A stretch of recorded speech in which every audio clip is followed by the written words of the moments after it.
What is going on YouTube? We are here a little bit later than normal, but took some days off, haven't had much time since the season started to really recuperate, recover, sort of mull around some new ideas for the channel.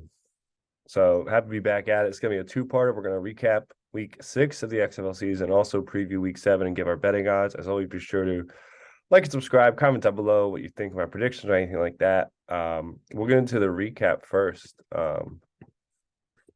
Of the week 6 action. Um,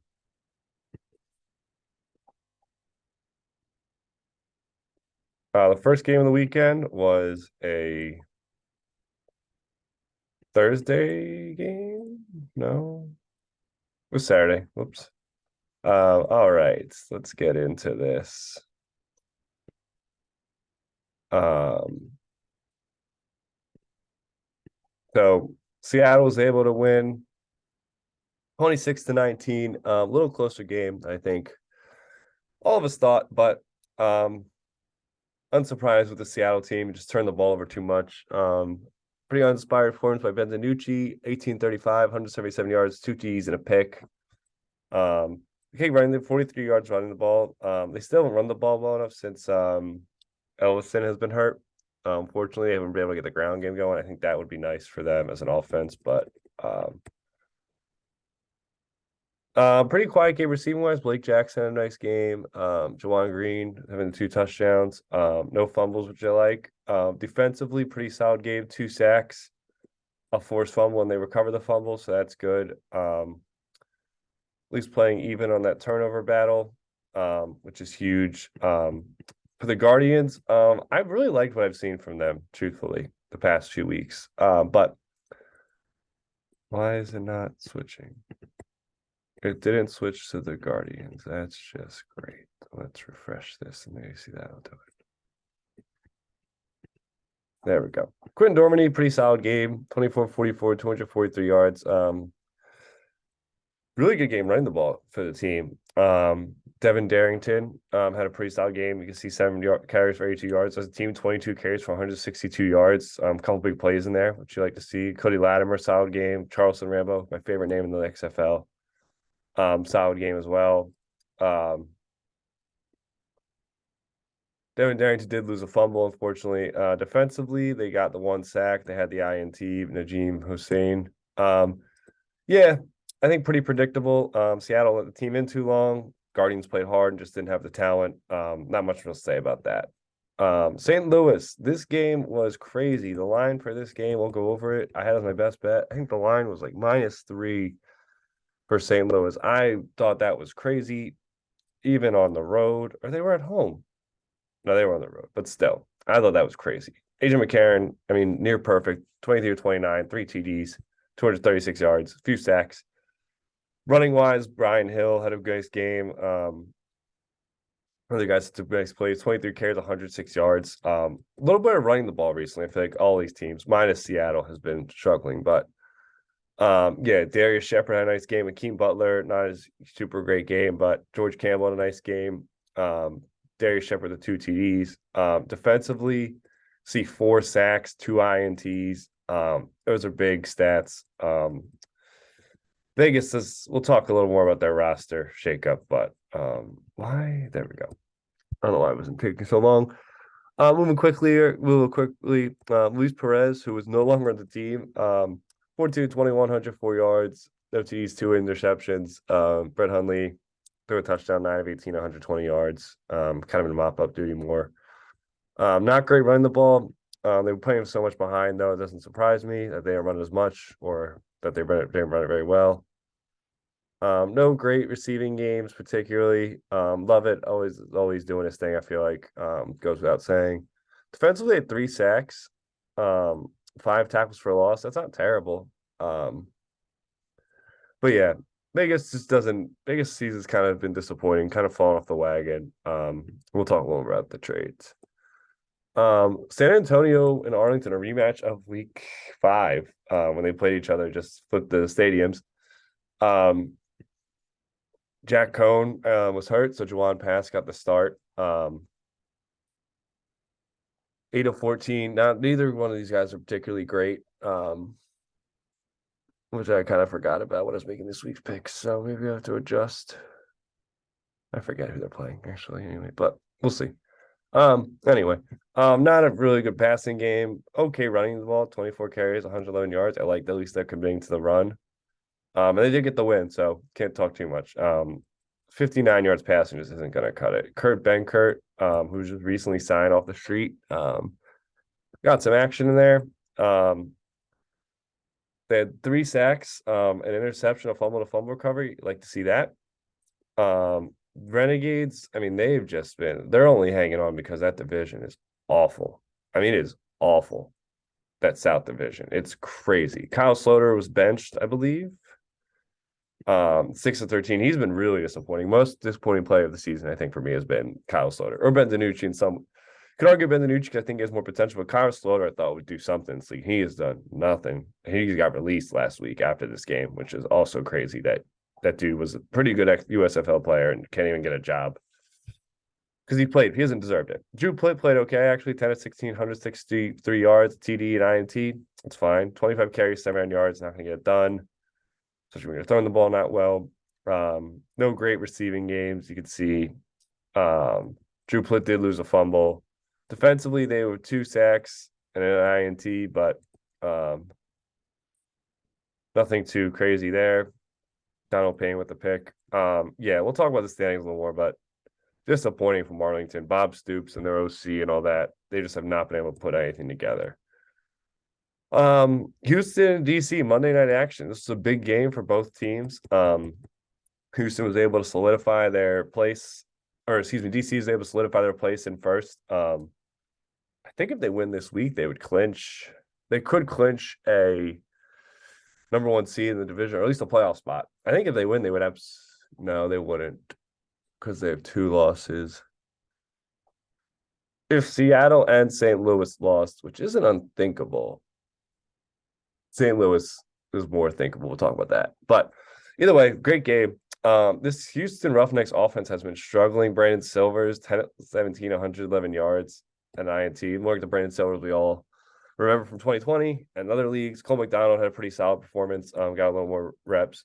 37 rushing yards too. I think he's been a better player. I don't know exactly what happened. They lost well, I'm blanking on his name, but everyone knows him. The guy, their best receiver, they lost for the year. So that's hurt their offense, but still, I think this is the Brandon Silvers I expected to see. Maybe he'll bounce back. Who knows, man? I don't know what they're going to do with their starting quarterback, but I think that's a pretty big gap. And I think pretty disappointing loss for them to lose by this much, especially defensively. Yeah, defensively only 1 sack. That's not going to get it done, man. And they threw the ball. They stopped the run pretty well. And DC had to throw the ball a lot, but couldn't get it done. Didn't matter. So credit to this Houston team just wasn't as good as everyone thought. I knew they weren't this good. They weren't that good. They're not a bad team. They're probably the best team in the South. They could win the whole thing, but they're not this like juggernaut. Like they became the favorites after like 2 weeks. Like, give me a break. Good Lord. Yeah, this was a Jordan Ta'amu game. This is what I wanted to see from Jordan Ta'amu all year. You know, they shut. Abram Smith had a pretty okay game. One big run kind of inflates those stats, though. I mean, you look 19 carries for 95 yards, a 30-yard run. You take away that run, it's only 80 yards.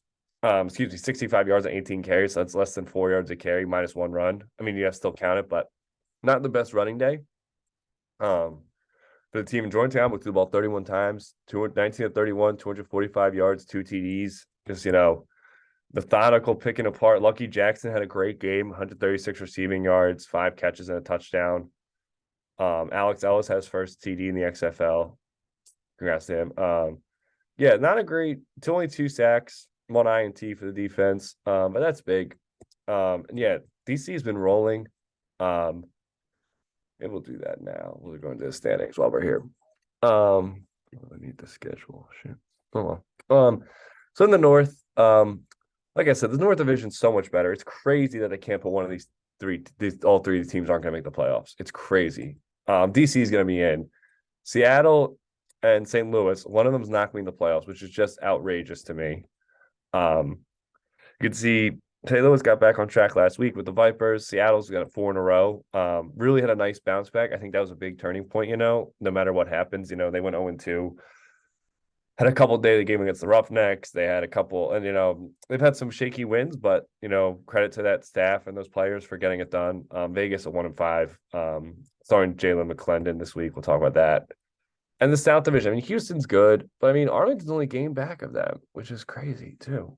Like Arlington's been sneaky disappointing. Like this 2 and 3 seed, like that could change. Like 1 win and 1 loss. Like they both, I don't know who has the tie. I guess Arlington has the tiebreaker. Well, they have more than 1 win now.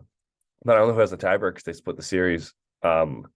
Guardians 0-6, obviously. Don't need to talk about them that much. But yeah, this South Division is just not good. Like I would take, with the exception of Houston, I would take every single team with the top 3 teams in North over everyone. Even Houston, I'm not convinced is better than St. Louis. And Seattle would beat them, I think, if they played head to head in another game, in a playoff game. I really think they would. So those are standings. Exciting 3 weeks coming down the 3 weeks. 4 weeks, excuse me. Jeez, my brain's scrambled. Talk about the games real quick. Go to the schedule. Nope, I already had the schedule. Yeah, so we got Seattle at Arlington. Arlington starting Drew Plitt this week. Should be interesting. Kyle Slater released. Seattle played Saturday, so they've got, I think Arlington played Sunday, so that's a little bit of a rest advantage. I could be wrong about that. Let's check while we're here. What the hell? Yeah, they played Sunday, so a little shorter turnaround, only 5 days. Seattle with that extra day. I'm not sure how much that matters, but certainly an advantage to have an extra day to recover and all that. Especially for Seattle having made the road trip, having to go from Orlando, I'm presuming, back to Seattle and then back to Arlington. I'm not sure how they did it, but the Seattle should win this one. But Arlington plays tough. They're physical. Who knows? San Antonio at Vegas. Oh, that's why I picked San Antonio. Okay. Yeah, Vegas starting Jalen McClendon. For those who don't know, the guy has 180 passing attempts in college. He had 55 of 91 in his senior year. 4 TDs, 7 INTs. He was one of my worst rated quarterbacks in the initial XFL assignment draft, whatever you want to call it. Don't yell at me for calling the wrong thing, please. But yeah, I think they're just looking to get someone new, which I respect. Brett Hundley, hasn't been great. They traded Luis Perez to Arlington. He can't play this week. They said he's not going to be ready. Just with the playbook and everything like that, I guess. But that should be interesting to see him get some action. I think that's a great break for San Antonio. It'd be nice for San Antonio. San Antonio win and Arlington loss would be really nice for San Antonio. Makes that division at least interesting in the 2 and 3 spots. DC at Orlando. I mean, I'm tired of Orlando's. I'm just tired of picking Orlando to cover and all that. I'm just tired. I'm just not going to happen. I'm sorry. That game's also not going to be watched by anyone because it's during the Final Four. So, just saying, you want to watch real pro athletes play a real sport. Just kidding. But if you get tired of the Final Four, you're not that interested. It's halftime at least. Maybe check out the DC and Orlando. And then Sunday afternoon game. This will be a fun one. St. Louis at Houston. 2 teams.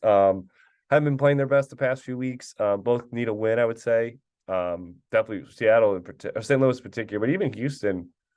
If Arlington pulls an upset and they lose, that's 4 and 3. Houston needs to get back on track. They've lost 2 in a row now. So we'll see. These are the lines.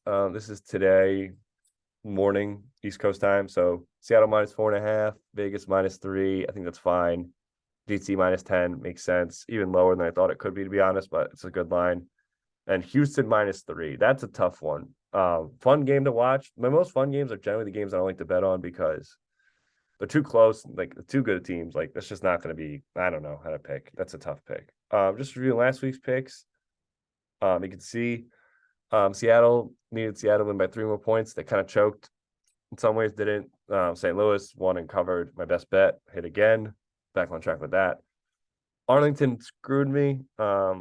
Slaughter let me down this year really bad. I kept talking him up. He hasn't done it. He's out of the league. Not sure he doesn't deserve it. And DC, I figured DC would just come out and roll them. I've been down on Houston this whole year, which is unfair.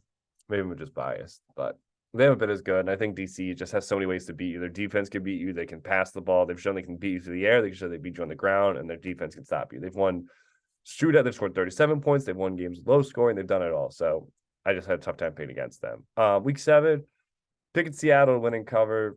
Feel pretty good about that, especially with a new Drew Plitt starting. I think it'll be close. I'm sure Seattle will find a way to make this game like a 3-point game or something, but I don't know. I'm sticking with my guys. They're playing pretty well. They're the better team, even on the road. Picking them. San Antonio, Vegas. Vegas. I don't know if this DraftKings doesn't know that Jalen McClendon is supposed to be the starter. I mean, even with any of those guys, I'm picking San Antonio. I mean, Vegas has shown me nothing. San Antonio at least will compete against Arlington and stuff like that, and they've competed in other games more than I've seen Vegas compete. So, like, I picked San Antonio. That's an upset. It's the only upset I'm picking this week, really, but we'll see. Houston or DC over Orlando. Don't really need to explain that one. And St. Louis at Houston. Again, I'm picking Houston at home. They've lost 2 in a row. They're dying for a win. They haven't been at home in a couple weeks, so I'm hoping that helps them out. St. Louis hasn't been as amazing on the road, but yeah, so that's my thoughts. A little longer. Let me know what you guys think of this, and thanks for watching.